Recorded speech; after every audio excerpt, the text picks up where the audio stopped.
Interestingly, I did not score 100 percentile in any of the sections, but cumulatively it went to 100 percentile. RCs are the trickiest part of the CAT exam and also carry the highest weightage. You have to always remember that mocks are there for practice and it is not the actual exam. But you have to make sure that the mistakes that you are making in mocks, you don't repeat that on D-Day.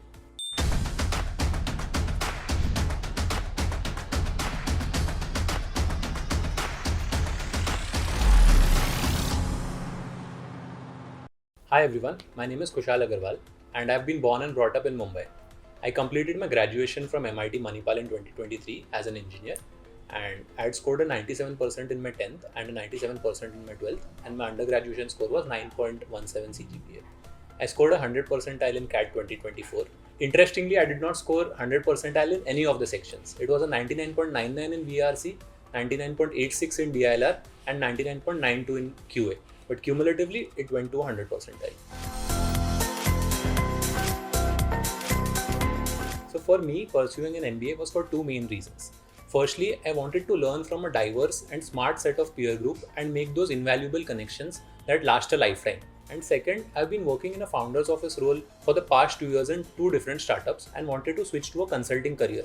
An MBA opens up the option to help me do that.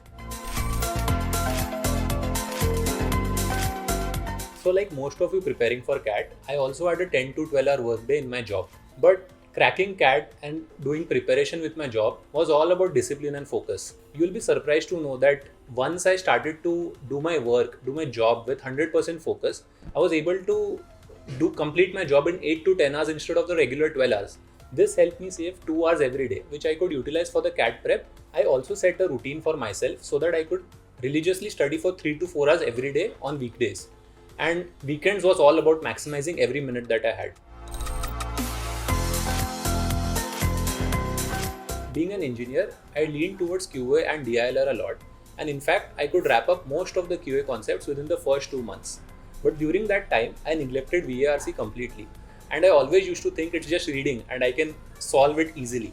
In May, I joined CAT with them, and each of the mentor there has graduated from a Tier 1 B school within the last 5 years. This really resonated with me since they know the difficulties that a student faces inside out. I was especially close with Moinak sir during my CAT prep. He made me realize the importance of the VARC section. RCs are the trickiest part of the CAT exam and also carry the highest weightage. Around 16 questions out of the 68 to 68 questions that are total in the exam, that means 25% of the paper. It is the make or break section. If you start that section well, you can carry that momentum into the other two sections as well. If you are having to reread RCs to find answers or getting confused about the flow of the RCs, you really need to iron out these problems and work on your reading ability. I myself read a lot of Aon articles, especially in weak sections such as history and philosophy. Within 5 months of consistent effort, my reading speed increased from 200 words per minute to about 350 words per minute with full comprehension and retention. This meant I went from solving about 17-18 questions in the VARC section to solving almost all 24 each time. Coming to DILR, I very soon realized it's all about solving CAT level sets from day one. You can maybe work on your concepts for a couple of weeks, and then it is all about how many sets you can solve. Over a period of 6 months, I myself solved around 6 to 800 sets, and this gave me a confident grasp on the DILR section. One mistake that people often do while practicing DILR sets is that they practice sets topic wise. Now, if you practice sets topic wise, after the first 2 sets, it's very easy to solve the subsequent sets because they will be 70 to 80% similar. Instead, you should practice sets randomly, and this helps you to be better prepared to the exam scenario where you'll have to switch between different kinds of sets mentally. Finally, coming to QA. Now, QA is the most predictable section of the CAT paper, but it is very smartly scheduled as the last section. You are already drained with the VARC and DILR section, and this is where your stamina and focus comes into play. To better prepare for QA, you should target to wrap up most of the concepts as soon as you can, and then for 4 to 5 months, focus on solving questions on each topic as much as you can. Now coming to the most important part of your prep, mocks. I purchased mocks from Time and IMS and started solving them from June. During the initial few mocks, the average that I scored was in the low 60s. From June to November, I gave about 70 mocks. Taking mocks is all about building your strategies on how to attempt each section. And taking a mock is not enough. I would say it is only 20% of the work done. The rest 80% is how well you can analyze each mock. I used to analyze each and every question of each and every mock that I gave within the same week itself, and I used to maintain an Excel sheet from where I could get insights on exactly what I was doing wrong. Along these 70 mocks, I jumped from averaging in the 60s to averaging in the 120s. However, it was never a smooth jump.